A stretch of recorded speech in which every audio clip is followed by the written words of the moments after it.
ಆಮೇಲೆ ಈಗ ಬಹಳ ನಿರೀಕ್ಷೆ ಇದ್ದಿದ್ದು ಈ ಟ್ಯಾಕ್ಸ್ ಸ್ಲ್ಯಾಬ್ ಅಲ್ಲಿ ಏನಾದ್ರೂ ಬದಲಾವಣೆ ಆಗುತ್ತಾ ಅನ್ನುವಂಥ ವಿಚಾರ. ಅದ್ರ ಬಗ್ಗೆ ಆ ಗೋಜಿಗೆ ಹೋಗ್ಲಿಲ್ಲ. ಡೈರೆಕ್ಟ್ ಟ್ಯಾಕ್ಸ್ ಆಗಿರ್ಬೋದು, ಇಂಡೈರೆಕ್ಟ್ ಟ್ಯಾಕ್ಸ್ ಆಗಿರ್ಬೋದು, ಅದು ಯಾವುದೇ ರೀತಿಯಾದಂಥ ಬದಲಾವಣೆ ಇಲ್ಲ.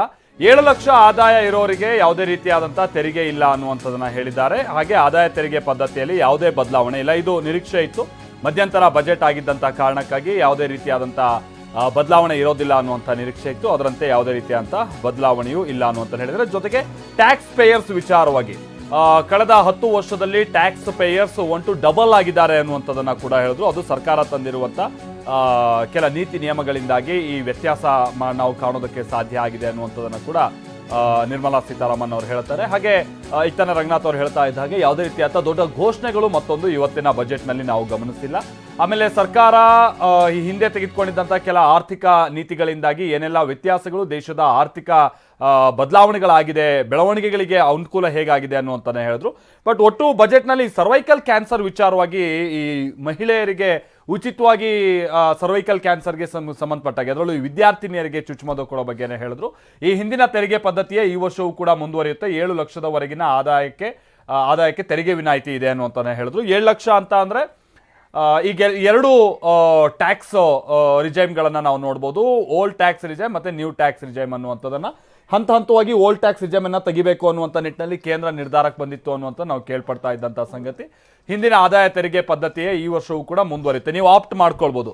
ನೀವೊಬ್ರು ಸ್ಯಾಲ್ರಿಡ್ ಪೀಪಲ್ ಆಗಿದ್ರೆ ನೀವು ಹೊಸ ತೆರಿಗೆ ಪದ್ಧತಿ ನಿಮಗೆ ಅನುಕೂಲನೋ, ಹಳೆ ತೆರಿಗೆ ಪದ್ಧತಿ ಅನುಕೂಲನೋ, ಬೇಸ್ಡ್ ಆನ್ ನಿಮ್ಮ ಸ್ಯಾಲ್ರಿ ಮೇಲೆ. ಕೇಶವ್ ಸರ್, ಈ ತೆರಿಗೆ ಪದ್ಧತಿಗೆ ಸಂಬಂಧಪಟ್ಟಾಗೆ ಬಹುಶಃ ಯಾವುದು ಬದಲಾವಣೆ ಇಲ್ಲ. ಹಾಗಾದ್ರೆ ಅಲ್ಲಿಗೀಗ ನಾನೀಗ ಓಲ್ಡ್ ಟ್ಯಾಕ್ಸ್ ರಿಜೈಮ್ ಇಟ್ಕೊಂಡ್ರೆ ನನಗೆ 5 ಲಕ್ಷ ತನಕ ಟ್ಯಾಕ್ಸ್ ಎಕ್ಸಂಪ್ಷನ್ ಹೇಗೆ? ಹೌದು, ಅದೇನಾಗಿದೆ, ನಮಗೆ ಲಾಸ್ಟ್ ಟೈಮೇ ಇದಿತ್ತು 7 lakhs ವರೆಗೂ ಎಕ್ಸಂಪ್ಷನ್ ಇತ್ತು. ಅದನ್ನ ಕಂಟಿನ್ಯೂ ಮಾಡಿದ್ದಾರೆ, ಏನನ್ನು ಆಲ್ಟರ್ ಮಾಡಕ್ಕೆ ಹೋಗಿಲ್ಲ ಅವರು.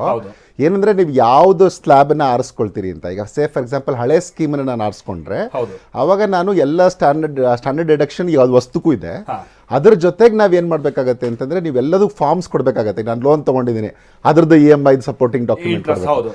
ಇಲ್ಲಿ ಎಷ್ಟು ಇಂಟ್ರೆಸ್ಟ್ ಎಷ್ಟಿದು, ಯಾಕಂದ್ರೆ ಇಂಟ್ರೆಸ್ಟ್ಗೆ ಅಪ್ ಟು 2 lakhs ಇದೆ, ಪ್ರಿನ್ಸಿಪಲ್ಗೆ ಅಪ್ ಟು 1.5 lakhs ಇದೆ, up to 1.5 over all lakhs ಅಲ್ಲಿ ಇದೆ. ಅದೇ ತರ ನ್ಯೂ ಟ್ಯಾಕ್ಸ್ ಸ್ಲ್ಯಾಬಲ್ಲಿ ನೀವು ವೆರಿ ಸಿಂಪಲ್ ಮಾಡಿದ್ದಾರೆ. ನಿಮ್ಗೆ ಅರ್ಧ ಶೀಟ್ ಅಲ್ಲಿ ತುಂಬಬಹುದು. ಅದಕ್ಕೆ ಏನು ಡಾಕ್ಯುಮೆಂಟ್ಸ್ ಬೇಡ. ಒಂದೇನು ಅಂತ ನಿಮ್ಗೆ ಸ್ಟ್ಯಾಂಡರ್ಡ್ ಡಿಡಕ್ಷನ್ ಸಿಗುತ್ತೆ. ಅದೊಂದು ಬಿಟ್ರೆ ಏನು ಇದಿಲ್ಲ. ಬಟ್ ಏನಂದ್ರೆ ತುಂಬಾ ಈಸಿ ತುಂಬೋದು. ನಾನು ಯಾವಾಗ್ಲೂ ಓಲ್ಡ್ ಟ್ಯಾಕ್ಸ್ ರೆಜಿಮ್ ಅಲ್ಲೇ ಪೇ ಮಾಡ್ತಾ ಇದ್ದೆ. ಬಟ್ ಈ ಸರಿ ನಾನು ಹೈಯೆಸ್ಟ್ ಟ್ಯಾಕ್ಸ್ ಇದ್ರಲ್ಲಿ ಬರುತ್ತೆ, ನಮ್ದು 30% ಅಲ್ಲಿ ಬರುತ್ತೆ. But still I saved around 9,000 rupees ಹೊಸದಕ್ಕೆ ಹೋಗೋದ್ರಿಂದ. ಈಗ ಒಂದು ನಾರ್ಮಲ್ ಸ್ಯಾಲರಿ ಇರುವಂತವ್ರು ಅಥವಾ ಈಗ ತಿಂಗಳ ಒಂದು 30-40 ಸಾವಿರ ಸಂಬಳ ಪಡಿತಾ ಇರುವಂತಹ ವ್ಯಕ್ತಿ ಬಹುಶಃ ಆತ ಓಲ್ಡ್ ಟ್ಯಾಕ್ಸ್ ರಿಜಿಮ್ ಇಲ್ಲ, ಹೊಸ tax regime is always benefit. High salary ಇರೋರಿಗೂ ಅವ್ರಿಗೆ ಚೆಕ್ ಮಾಡ್ಕೋಬೇಕು. ಯಾಕಂದ್ರೆ ನಾನು ಇಷ್ಟು ದಿನ ಒಂದು ಕಲ್ಪನೆಯಲ್ಲಿ ಇದ್ದೆ, ಹೊಸದ್ರಲ್ಲಿ ನನ್ಗೆ, ಯಾಕಂದ್ರೆ ನಂದು ಹೌಸ್ ಲೋನ್ ಎಲ್ಲ ಇರೋದ್ರಿಂದ ನಾನು ಅನ್ಕೊಂಡಿದ್ರೆ ನನಗೆ ಅದು ಅಡ್ವಾಂಟೇಜ್ ಆಗಿದೆ ಅಂತ. ಎರಡನ್ನೂ ಮಾಡಿ ನೋಡಿದ್ರೆ ನನಗೆ 9,000 ರೂಪಾಯಿ ಉಳಿತಾಯ ಆಯ್ತು ಹೊಸ ಟ್ಯಾಕ್ಸ್ ರಿಜಿಮ್ ಅಲ್ಲಿ. So I went to the new tax. So if you are getting a good salary and ನಿಮ್ಮ ಹತ್ರ ಇನ್ವೆಸ್ಟ್ಮೆಂಟ್ ತೋರಿಸೋದಕ್ಕೆ ಅವಕಾಶ ಇದೆ, ಓಲ್ಡ್ ಇದಕ್ಕೆ ರಿಜಿಮಿಗೆ ಹೋಗಿ. ಸೊ ತುಂಬಾ ಹೆಚ್ಚಿಗೆ ಸ್ಯಾಲರಿ ಇದೆ, ಸೊ ನೀವು ಲೆಕ್ಕಾಚಾರ ಹಾಕಿದ್ರೆ ನೀವು ಹೊಸದು ನಿಮ್ಗೆ ಇನ್ವೆಸ್ಟ್ಮೆಂಟ್ ಇದ್ರೂ ಒಮ್ಮೆ ಚೆಕ್ ಮಾಡಿ ಎರಡನ್ನೂ ಅಂತ ನಾನು ಹೇಳೋದು. ನಾನು ಇವಾಗ ನಮ್ದು ಇನ್ವೆಸ್ಟ್ಮೆಂಟ್ ಈ ಹಿಂದಿನ ತೆರಿಗೆ ಪದ್ಧತಿನೇ 7 ಲಕ್ಷದವರೆಗಿನ ಆದಾಯ ಏನಿತ್ತು, ಆದಾಯಕ್ಕೆ ತೆರಿಗೆ ವಿನಾಯಿತಿ ಅದೇ ಈಗ ಮುಂದುವರಿತಾ ಇದೆ. ಆದಾಯ ತೆರಿಗೆನಲ್ಲಿ ಯಾವುದೇ ಬದಲಾವಣೆ ಇಲ್ಲ. ನೇರ ಪರೋಕ್ಷ ತೆರಿಗೆ, ಡೈರೆಕ್ಟ್ ಮತ್ತು ಇಂಡೈರೆಕ್ಟ್ ತೆರಿಗೆ ಆ ಪದ್ಧತಿನಲ್ಲಿ ಯಾವುದೇ ಚೇಂಜಸ್ ಇಲ್ಲ.